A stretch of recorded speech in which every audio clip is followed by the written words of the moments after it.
大叔本是爆破局的一名普通探员，却被派去调查重大事故原因。起初他还只是随处看看，但整个场景竟让他感觉似曾相识，仿佛自己不只是来过，甚至还亲身经历过一样。然而接下来所发生的一切，竟然会变得越发的离奇。原来就在1小时前，海军母部为了欢庆新年，让官兵们协同家属一同登船欢庆。可在轮船刚驶出港口不久，整个船体竟发生了剧烈的爆炸。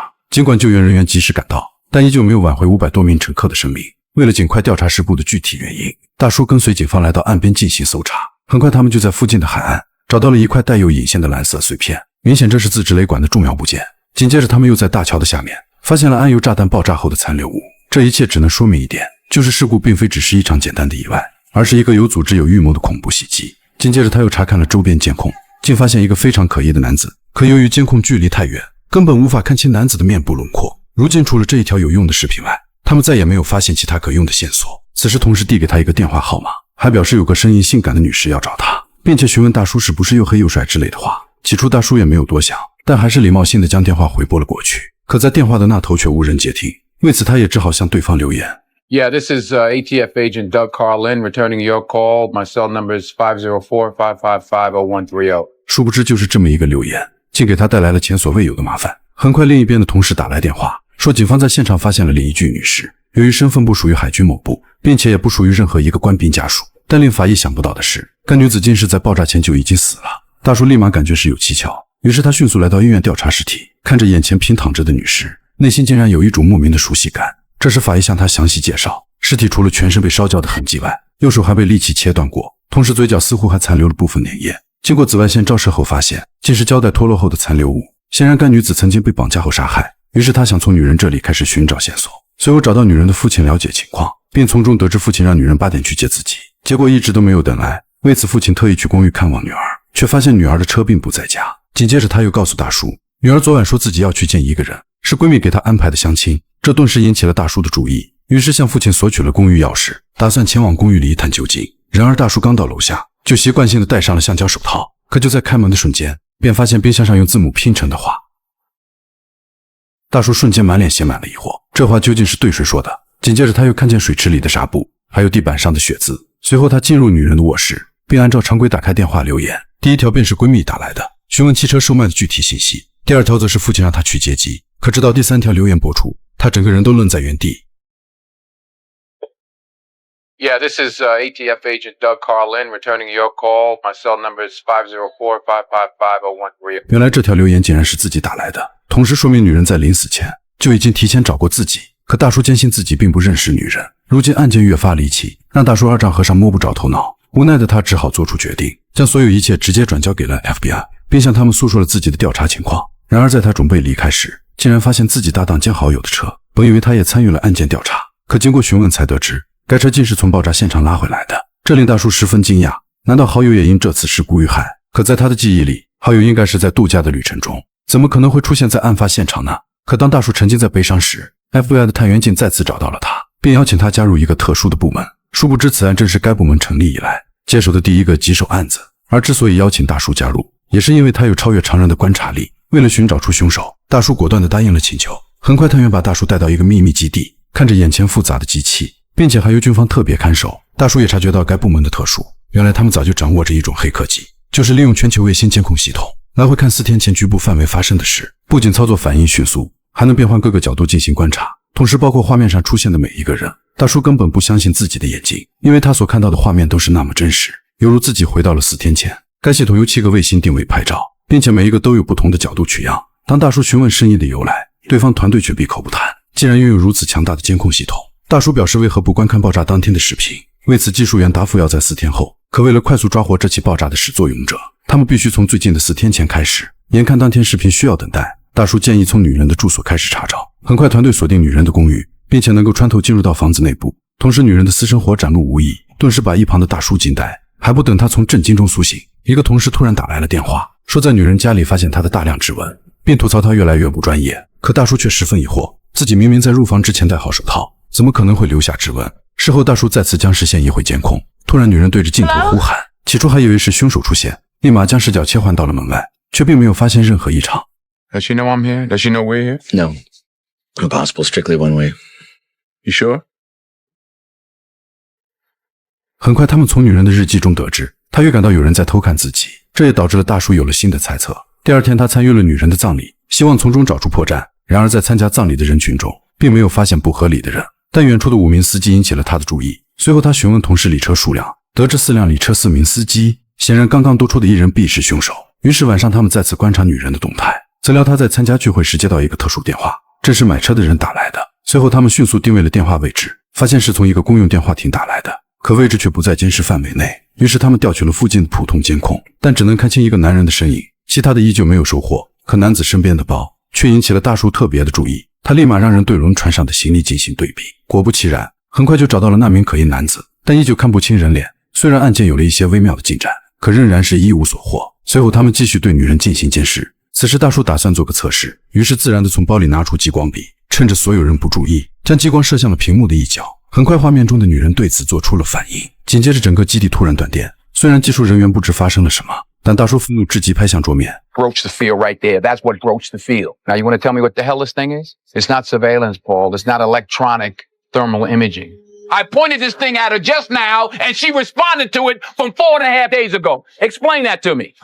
眼看技术再也瞒不住大叔，他们也只好摊牌。原来所谓的超级监视系统，竟然是时空虫洞的连接，监视只是整个系统的一小部分。得知所有的运作原理后，他便开始举一反三，利用机器向4天前的世界传送物品。如此大胆的想法，就连一旁的技术人员都不敢尝试，生怕影响平行时空的次序。可在大叔一再坚持下，他们决定先用纸条来做实验。于是他们把凶手所有信息和线索直接通过机器传回给4天前的大叔。怎料机器的运行将半个城市的电量耗尽。幸运的是，纸条成功被传送。可遗憾的是，当天大叔提早下班，被他的好友看到了纸条，并且根据信息和线索找到凶手。可悲的是被凶手开枪打死。虽然好友被自己害死，但是大叔也明白了一个道理，在原本的时空里，凶手打算用自己的车子装炸弹，却因他们跨越时空的提醒，被好友用枪射满了子弹，只能重新寻找另外一辆车，继而把女人卷入了事件当中去。显然时空之间是会互相影响，而整个案件是因为时空被改变，才导致现在不可控的转变。但幸运的是，凶手的真面目被识别了出来。很快警方通过线索逮捕了他，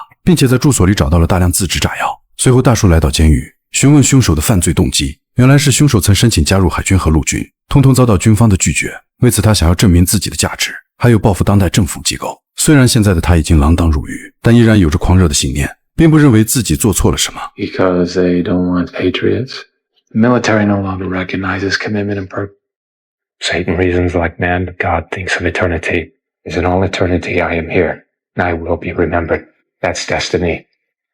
A predetermined fate set by the hand of its creator. 虽然案件已经成功告破，但大叔并不接受这样的结果，因为4天前的女人还活着，同时遇难的500多人也还活着。如今的他只想改变结局，决定要把所有的人都救回来。于是他再次找到技术员，要求他们把自己传送回4天前。显然这样的想法太过危险，但技术员特别警告大叔，一旦仪器传送失败，大叔可就是一具冰冷的尸体。然而大叔却说， You can be wrong a million times, you only gotta be right once.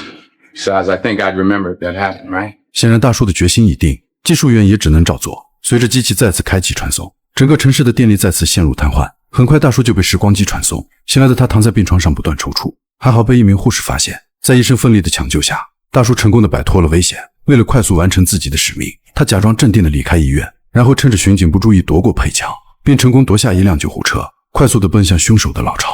殊不知此时的女人正好也在，并且凶手拿起身旁的汽油直接泼洒在女人的身上。然而就是女人一个本能的反抗，把凶手脸部划破。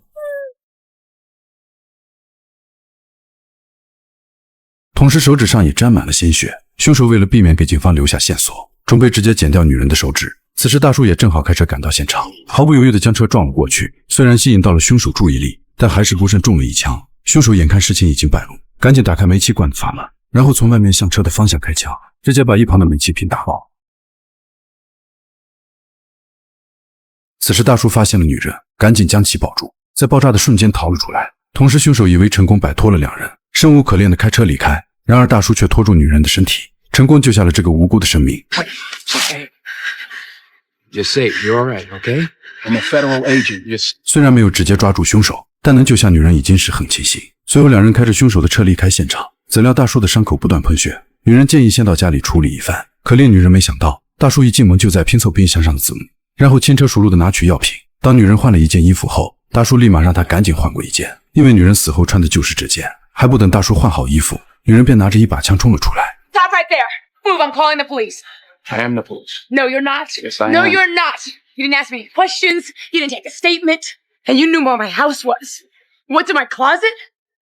Who are you? 虽然大叔表明了自己的身份，但依旧无法消除女人的疑虑，只能用枪让大叔趴下。随后，女人打电话给爆破局核实身份，得到确切的信息后，并留下了自己的联系方式。当误会暂时得到了缓解后，女人很想知道具体发生了什么，可大叔表示自己说了也没人相信。随后，女人帮忙处理伤口，但看见地上等物品的摆放，大叔感觉自己似乎什么也没改变，于是慌忙的就要离开，并让女人紧跟在自己的身边。突然电话铃响起，大叔看了看时间后，表示是女人的闺蜜打来的，并诉说了电话里的内容。于是女人半信半疑的接听电话，果然像大叔说的一模一样，就此对他有了前所未有的信任。紧接着两人开车来到码头，寻找凶手的踪迹。此时大叔发现凶手准备离开，于是为了保护好女人，让她也会去招惹身后的警察，自己则上船拆除所有炸弹。然而就在凶手准备离开时，竟发现了自己的车。他知道大叔已经来到了现场，于是为了确保计划的顺利，他再次返回了游轮。而这一切刚好被女人看到，女人心想单独去寻求警察帮助，那遭殃的必定就是大叔。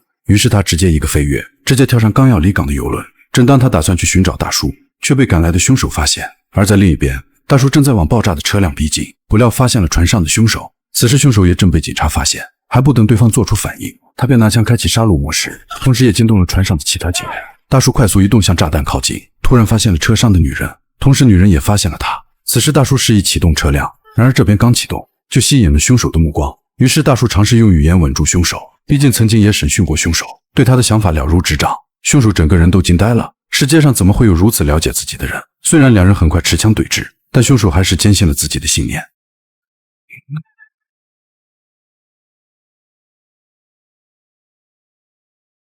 眼看海警迅速赶来，大叔毫不犹豫地敲破车窗，将女人成功地救下。可现在离爆炸的时间越来越近，他让女人赶紧踩下油门，直接朝着大海的方向冲去。两人很快随车掉进海里，随着车辆缓缓下沉，大叔帮助女人解开束缚，然后把女人推向车外，而自己却被卡在车里无法逃生。